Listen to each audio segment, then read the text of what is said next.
Okay, so last class we stopped at converting spin orbitals to spatial orbital integrals, and we did the Coulomb integrals. We did the one electron part and we did the Coulomb integral. So this is the contribution of J to energy.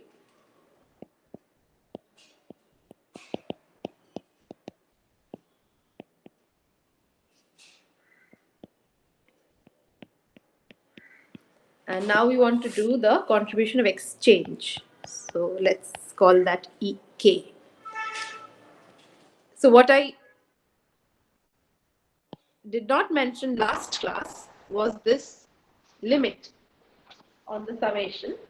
So the upper limit of the summation is now over spatial orbitals n by 2. That got reduced because this is a closed shell system. Number of alpha is equal to number of beta. So number of spatial orbitals is half of the number of spin orbitals. So this also reduces computation, as you can see. So not only is it not possible to do explicit integrations over spin variables, it is also more expensive. Okay. Now let us look at the exchange integral.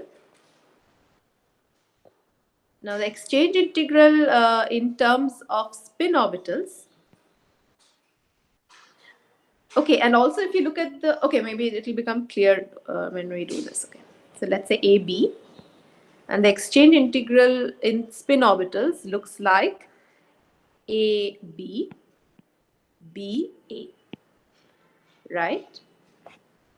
Now here, if A and B are spin orbitals, then I would have to write the summation up to n. But now I am separating out A bar and B bar. So then even my sum over spin orbitals gets reduced to n by 2. Okay. And A, this is this. And this has a negative sign in the energy, if you remember. This is one contribution, and the other non-zero contribution is when you have A bar, B bar, B bar, A bar. Now, why are these two the only two non-zero contributions? Just a reminder. So this, the bra part of this Mulliken notation integral belongs to electron 1. So this is chi A1, chi B1, and this part is 2. And only when the spin parts of the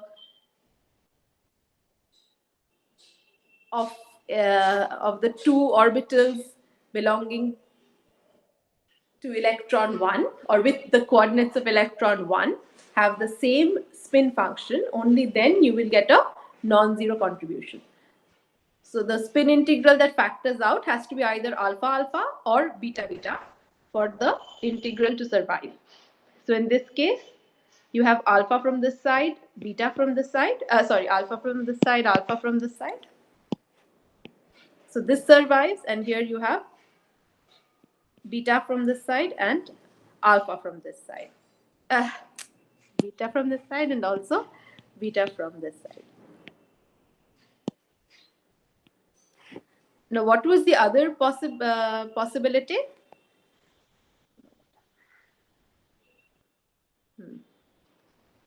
So in the Coulomb case, we also had this one, AA, B bar, B bar. But for exchange, if we write A, B, B bar, A bar,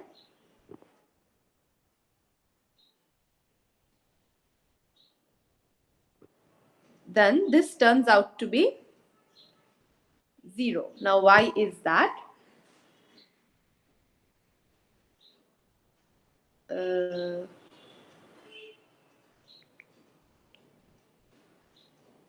One minute.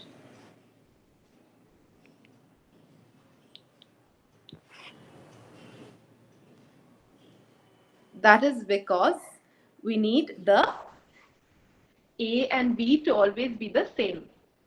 So this is actually not a valid exchange integral at all.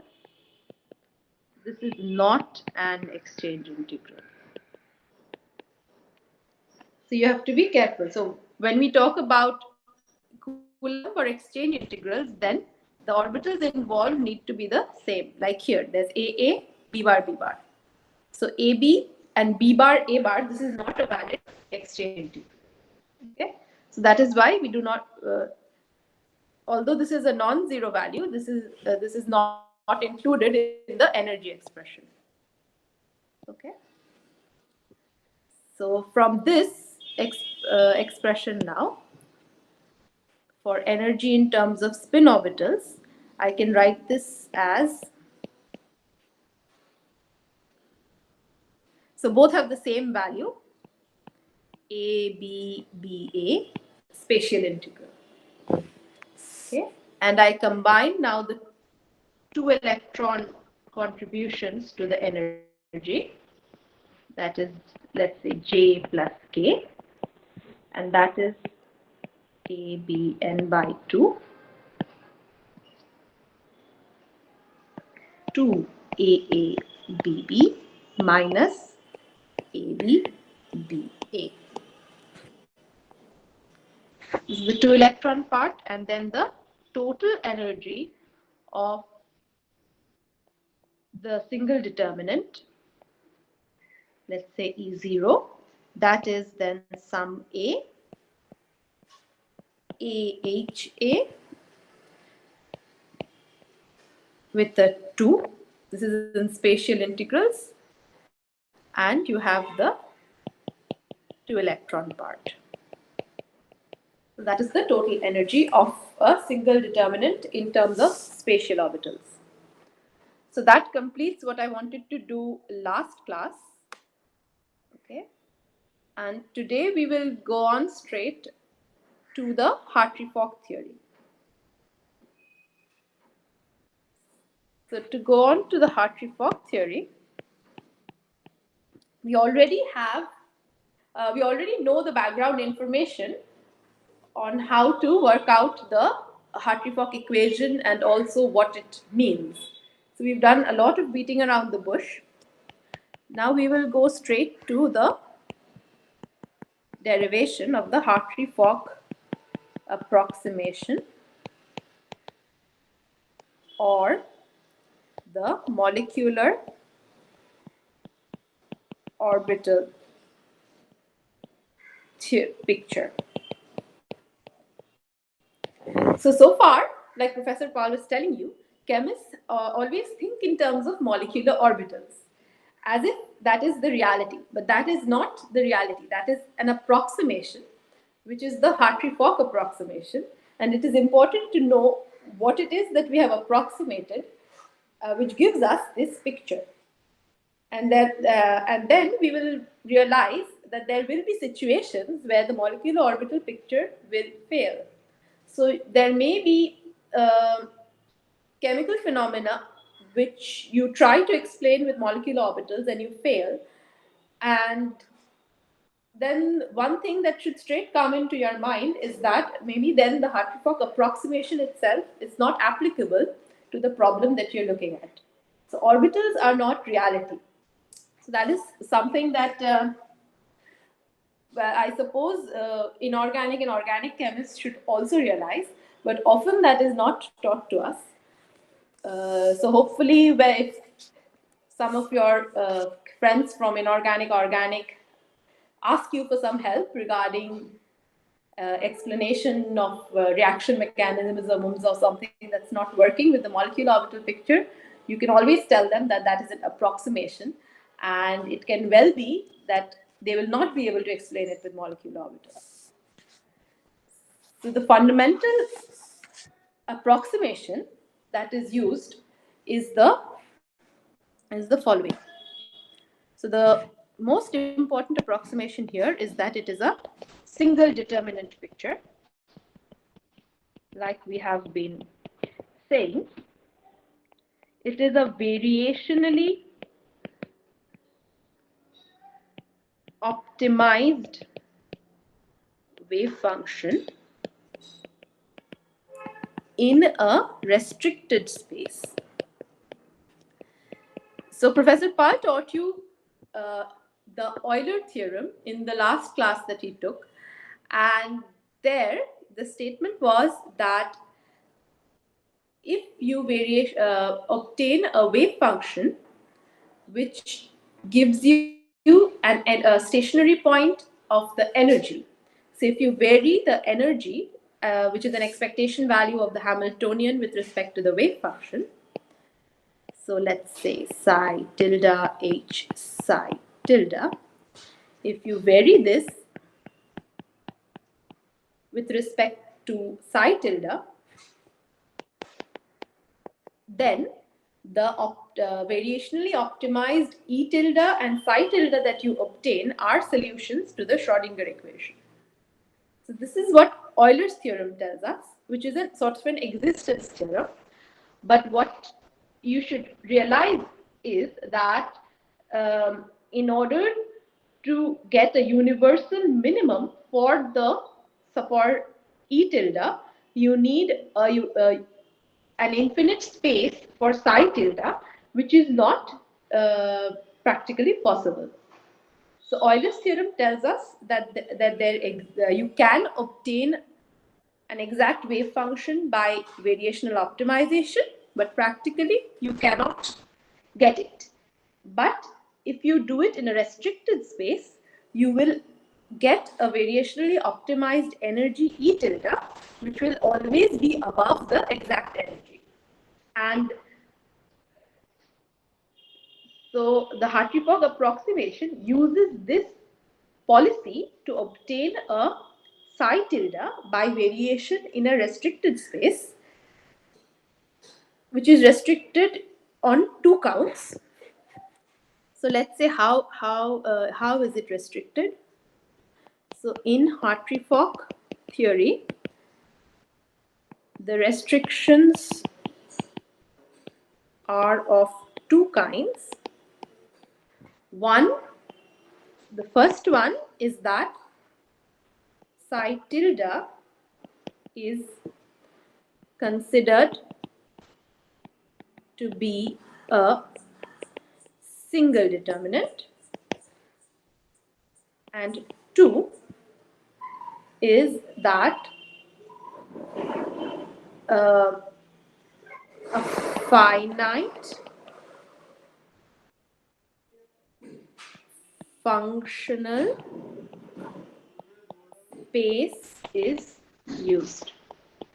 So the second point will become a little bit clearer afterwards. So it's basically what you would call a basis set. But the first one is of course clear to you, I guess. Okay. So now what we have to do is we have to look at the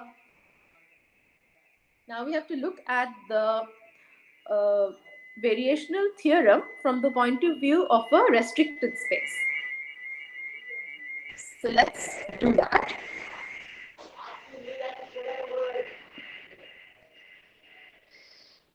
I'm sorry for the background noise.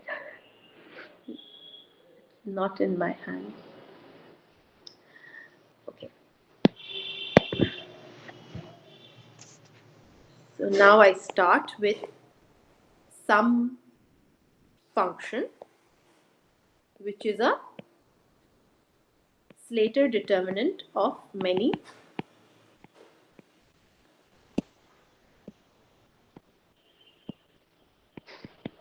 spin orbitals. Okay. And I have an energy which is psi 0 h psi 0, and psi 0 is assumed to be normalized, and we will make sure that it remains normalized. And then we can say that E0 is a functional of all the spin orbitals. Okay.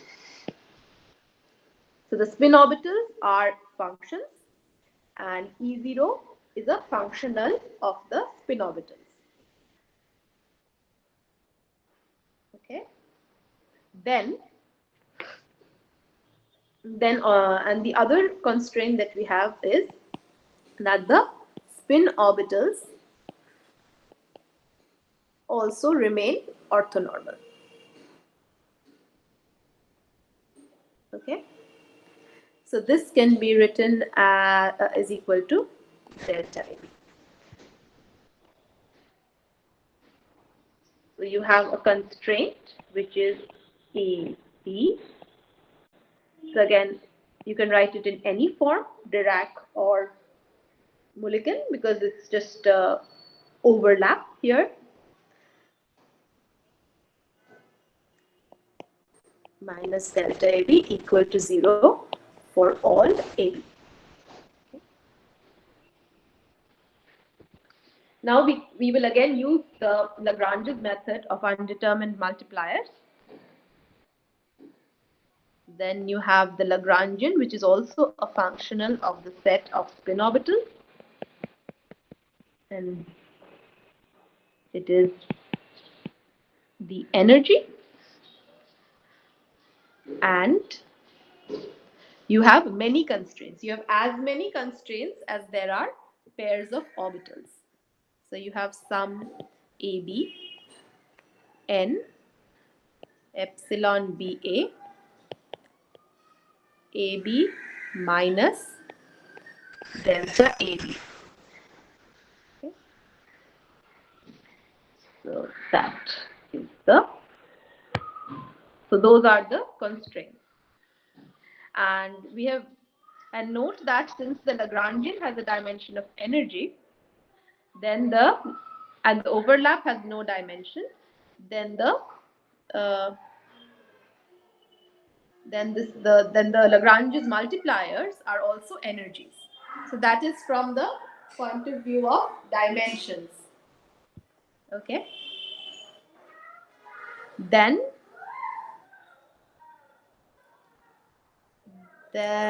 okay. And what is E0? So we just did E0. So E0 as a functional of chi A, that is equal to sum over A, AHA, half sum AB, sum up to N, AABB minus ABBA.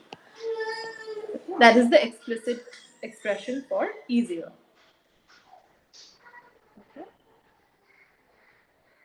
Now, one thing to note is that epsilon BA is equal to epsilon AB star, which you can understand from the fact that the overlap between the spin orbitals, they are real, and the Lagrangian is real and the energy is real. So since everything is real, then it is a mathematical requirement that the Lagrange's multipliers form a Hermitian matrix, which means that EBA equal to EAB star for all AB. Okay. And now we will actually do the functional variation. So we will vary every spin orbital to by a little bit, and then we will set the variation in the Lagrangian to 0. So let us see what the variation in the Lagrangian is. The variation in the, so this is the procedure, vary everything and set this to 0. So if you do a variation of the Lagrangian, you have a delta E0, and then you have the sum over AB.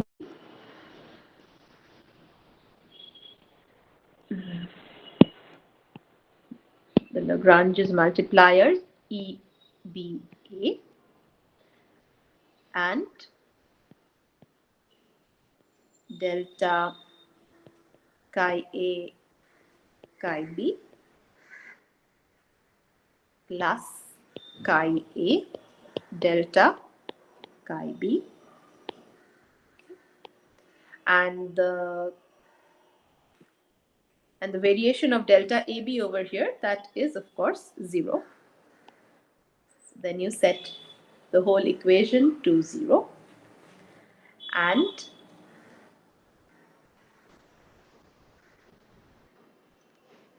so this is still in sort of a cryptic form, but you can expand this out where delta E0. Now let's look at this. So turn by turn, you will have to do the variation on every function.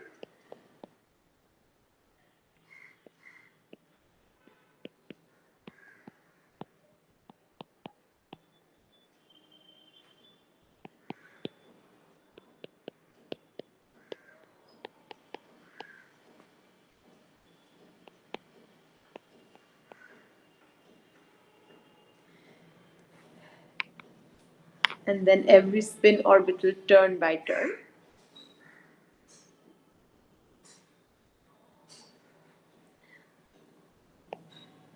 So do you want me to work this out now? Then it will take some time. Otherwise, you can fill it in yourself. Actually, it's not a big deal. You just have to take every function at a time. So a b to n. Okay, I'll do it anyway for completeness sake. So this is chi a. So this is the first Coulomb integral. Just let me know if I miss something or make a mistake. Chi b. Then the second one, which is chi a, delta chi a, chi b. Then the third one,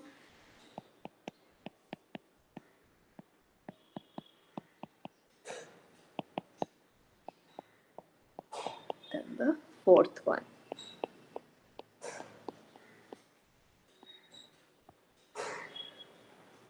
Okay, and then we have the exchange terms. And that is again, so delta chi a, chi b, chi a.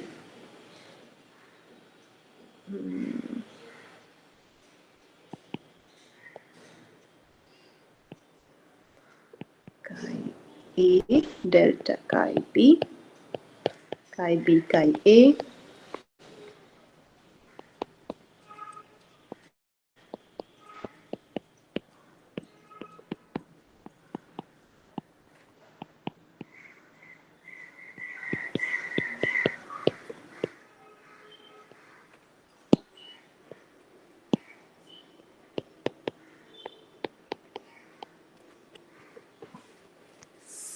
Okay. Fine. And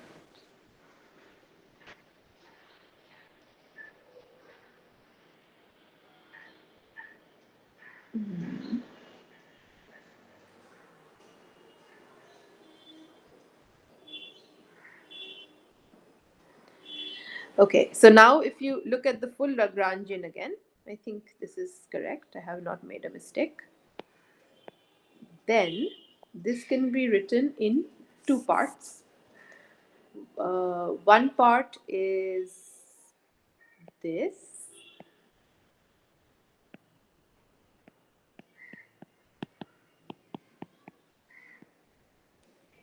Ma'am, Yeah. will there be any delta H kind of term? No, means No, because uh, the delta H is just the operator which depends on the electron coordinate, and here we are varying the spin orbitals only. So we will not have okay. delta H. Okay, we will have only spin orbitals. Okay. Yeah.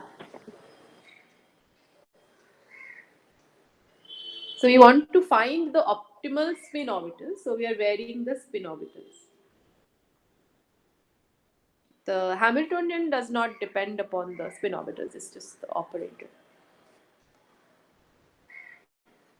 So then we have this. Then AB delta chi A. This is a bit painstaking, but you only have to do it once. Chi B minus delta chi A chi B, chi B chi A.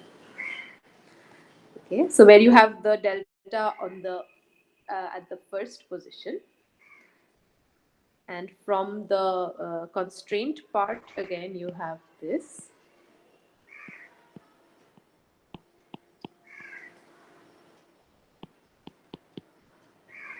Okay, so this plus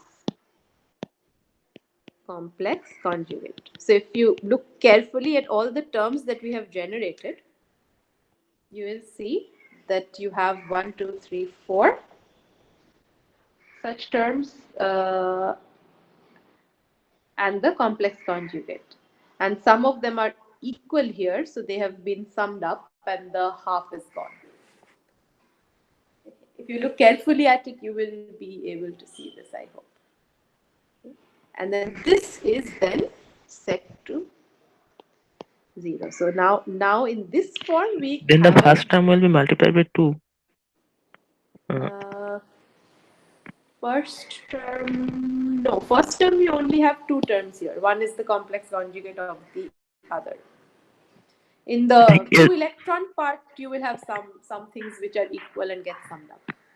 No, I'm saying So that delta E not equal to delta XH, delta XA plus XH, delta XA. These two are equal. So, in one it, is the complex conjugate of the other.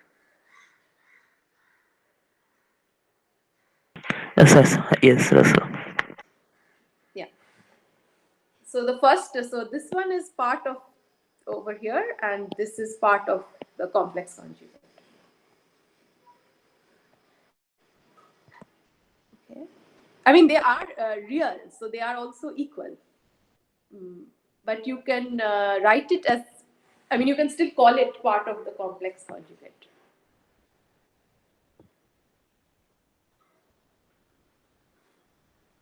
So here you are. So now we have this. Now look over here. So we have delta chi A being changed to chi A plus delta chi A. And this change is arbitrary. Okay. So if you think of the integrals, if you open it up now, then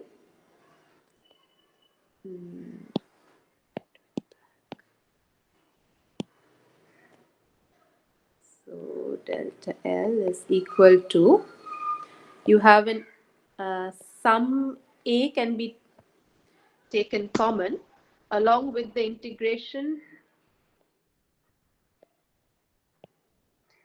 on chi A, and here it belongs always to electron 1 and it is starred, and you have a dx 1. Okay, and then I can take everything else over here as h of electron 1 chi of electron 1 plus sum over b, some quantity which depends on electron 1 and electron 2. And from the last part, you again have sum b, epsilon b a, chi b, electron 1. Now this part that I have put in brackets, that to get sort of a concise form for that, we need to define operators called from the Coulomb and exchange integrals, which are called the Coulomb operator and the exchange operator. So that is basically nothing. That is basically, so the Coulomb integral is chi a star electron 1 chi a 1 by r12 chi b star electron 2 chi b dx1, dx2, right? And if I take out the part that I have taken out here,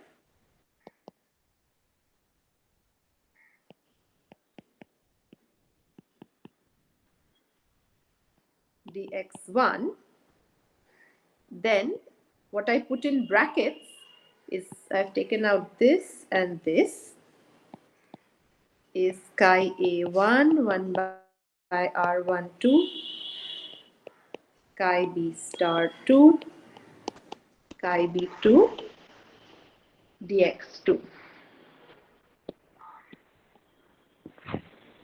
And then this is called the Coulomb operator of electron 1. So that is defined as, this integration will be over here because R12 depends also on electron 2. So this is what is called integration 1 by R12 chi b star 2 chi b2 over dx2 into chi a1. So this is called the Coulomb operator. Okay, so it's like a part of the Coulomb integral.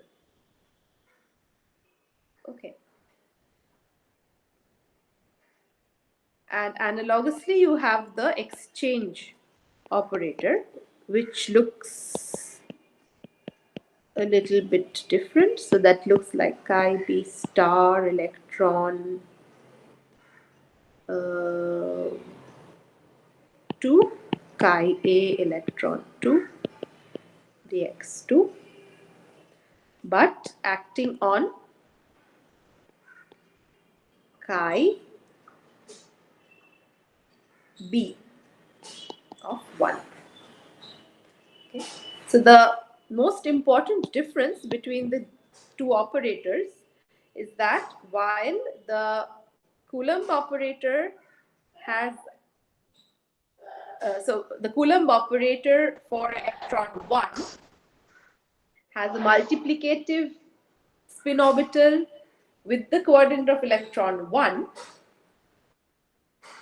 Uh, oh, sorry, did I make a mistake? Yeah, sorry. So this, yeah, so there was a sum b here.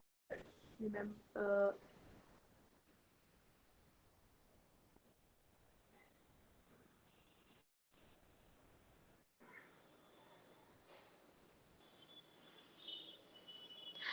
okay. Sorry. So now we wanted to do the energy. Sorry, I missed something. Okay, so let's go back to the expression for the Coulomb integral. So this is just for a particular pair A, B, but the Coulomb operator is actually summed over B. So it's summed over A and B. Okay, so I should have written something. So the Coulomb operator is actually summed over B. Okay, and K is also summed over B.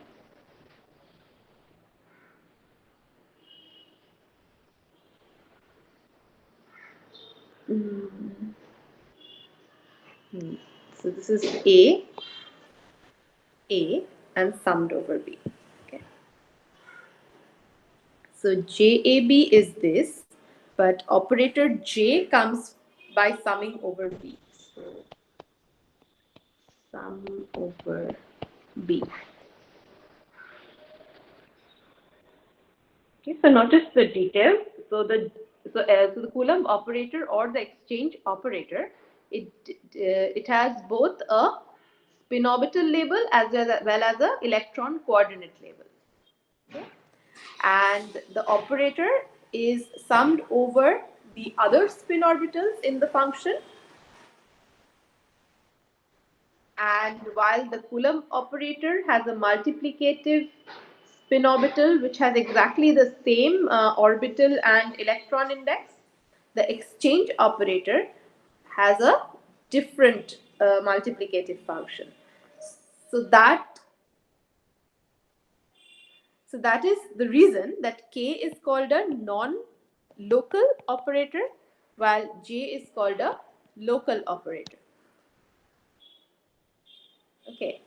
So we look at it a bit more in detail about the physics in these operators.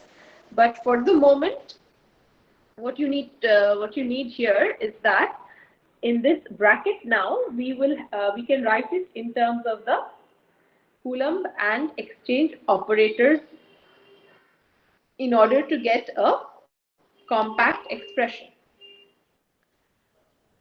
So let me write that. So that expression is actually delta L is equal to sum A 1 to n integration dx1 delta A1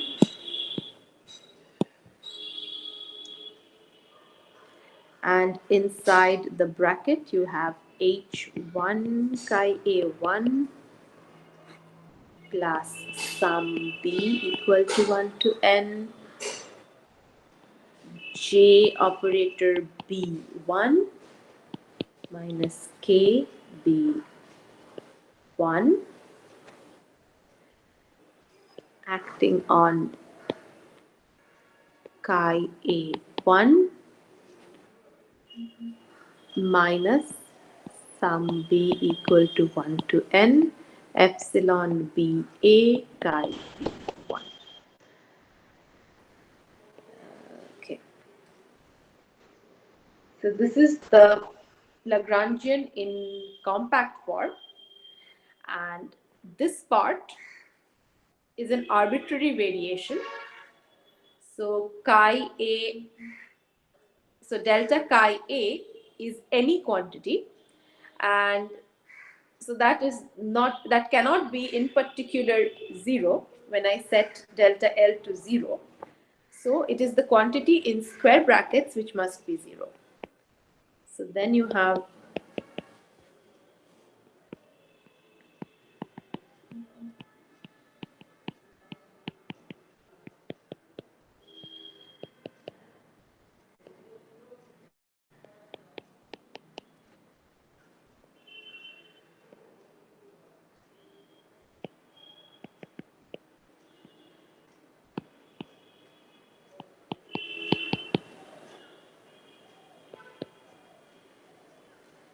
equal to 0, which means I can write this. And if I call this something like a composite operator F, then I can write F acting on chi A is equal to sum B epsilon BA chi B. Okay, so this is actually the final Hartree-Fock equation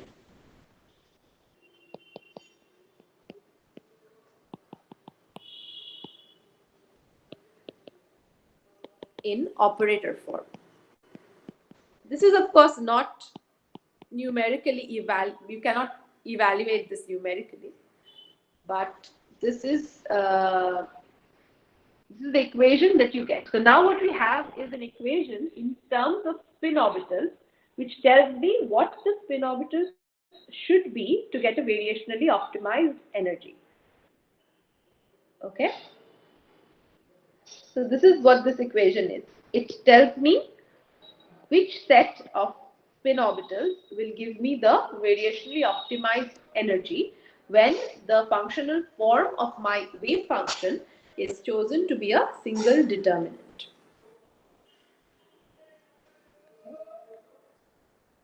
And here, what is again important to note is that the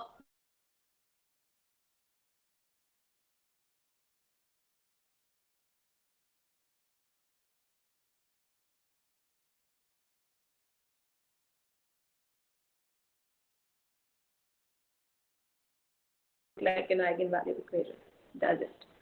The thing is that this is not in canonical form, as it is called. This is it gives me some set of spin orbitals, but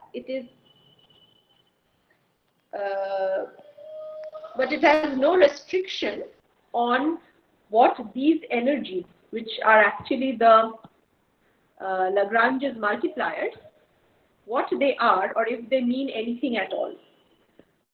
So what energies are these? All that we have obtained so far is that epsilon BAs are elements of a Hermitian matrix. But that's it. So this is not canonical. We will see what canonical means. Canonical basically means that my matrix E. So what does canonical mean? Canonical means that the matrix containing epsilon BA is diagonal. So that is what canonical means, and we have to do a whole lot of more derivations to obtain this equation in canonical form, and then we will see how to obtain the matrix corresponding matrix equation, and then numerically solve the Hartree-Fock equation. So there are still a few steps to go, but before that, I have a feeling I did not do a good job explaining the operators, the Coulomb and exchange operators well. So I will start with that next class again, okay? Because the definitions are kind of independent of the derivation of the Hartree-Fock equation. So for the Hartree-Fock, you have to note the steps. So let's summarize the steps so far. So far, we have started with the knowledge that a variationally optimized wave function. So if you minimize the expectation value of the Hamiltonian for a wave function, then that wave function and the corresponding energy are solutions of the Schrodinger equation. This is the Euler theorem. But this requires that I optimize in an infinite space of all possible wave functions, which is not possible. So we consider a wave function of the form of a single Slater determinant, and we vary the spin orbitals which are present in this determinant. Okay, and the constraint, we have a set of constraints, which means that our variations of the spin orbitals are independent only up to the extent that the spin orbitals remain orthonormal. Okay, this constraint has Ma'am, here, yeah, go on. here A and B both terms may be repeat, right? AB, epsilon, AB and BA. So, I'm not considering any half or the factor here in the. No, we are not considering that. We have epsilon BA and epsilon AB star, they're equal. So basically, they are repeated constraints. Yes, they are repeated constants. So Yeah. we are allowing repetitions. We are allowing repetitions, yes. There is a need to allow repetitions, you will see, because we want to make a matrix out of it. That is why afterwards. But since this is an additional fact, it does. It's okay. And you will, since you're getting the same multiplier for the constraint,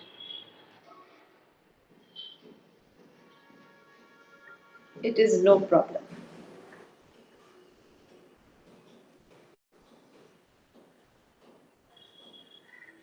Okay.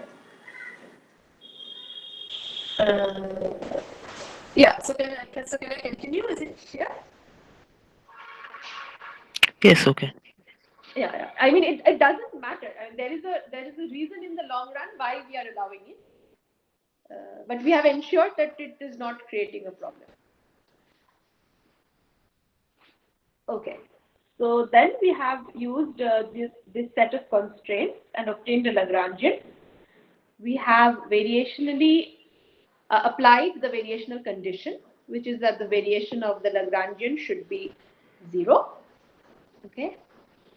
And that has enabled us to translate a variation of the wave function to a variation to a condition which will give me the optimal wave function in terms of the spin orbitals. So using this equation, if we determine the spin orbitals and we place it in the Slater determinant, then the expectation value of this Slater determinant will give me the Hartree-Fock energy, and this energy will always be above the exact energy because the variation is in a restricted space. So those are the steps so far. Now the next steps are to obtain those spin orbitals which give me a diagonal epsilon matrix, okay, and which would mean that every spin orbital is associated with some sort of energy, which we will identify as the orbital energy. Then we will determine a way to solve this equation. Okay. And we will introduce the concept of a basis set as well. And at the end, we will discuss the significance of the orbital energies and what they mean in terms of physics. And once we do that, that will sort of wrap up the Hartree-Fock theory. So I'll need probably Monday and Thursday next week for this. Okay. So I think we are almost done with the class. Does anyone have any further questions?